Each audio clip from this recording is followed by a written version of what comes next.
ఏలూరు జిల్లా కామవరపుకోట మండలం తడికలపూడి గ్రామంలో ఈరోజు ఆషాఢ మాసం సందర్భంగా శ్రీ గంగానమ్మ శ్రీ ఎంకాలమ్మ శ్రీ మహాలక్ష్మి అమ్మ ఆలయంలో ఈరోజు అమ్మవార్లకు సారి ఇవ్వడం జరిగింది. ముందుగా తడికలపూడిలో ఉన్నటువంటి అతి పురాతనమైన శ్రీ గంగా సమేత గాంగేశ్వర స్వామి ఆలయం నుండి భక్తులందరూ కూడా పురాతన శివాలయం చుట్టూ భక్తులందరూ ప్రదర్శనలు చేస్తూ అక్కడ తల మీద బోనాలు బిందెలెత్తుకొని చిన్నపిల్లలతో సహా శివాలయం నుండి తడికలపూడి మెయిన్ రోడ్డు మీదుగా భక్తులందరూ కూడా అమ్మవారిని తలుచుకుంటూ బోనాలు ఎత్తుకుని భక్తు కీర్తనలు పాడుకుంటూ ఊరు చివర ఉన్న శ్రీ గంగానమ్మ అంకాలమ్మ మహాలక్ష్మి అమ్మ వార్ల ఆలయం వద్దకు వెళ్లి అమ్మవార్లకు పసుపు కుంకుమ సారే బోనాలు అర్పించడం జరిగింది.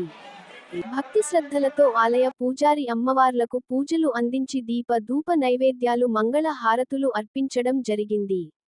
భక్తులు తెచ్చిన పళ్ళు ఫలహారం అమ్మవార్లకు నైవేద్యంగా సమర్పించారు. అనంతరం భక్తులందరూ హారతులు అందుకుని తీర్థ ప్రసాదాలు అందుకున్నారు. అనంతరం ఆలయ ప్రాంతంలో భక్తులందరికీ కూడా ఆలయ కమిటీ అన్నదానం నిర్వహించడం జరిగింది. ఈ కార్యక్రమంలో గ్రామస్తులు, ఆలయ కమిటీ సభ్యులు, భక్తులు పాల్గొన్నారు.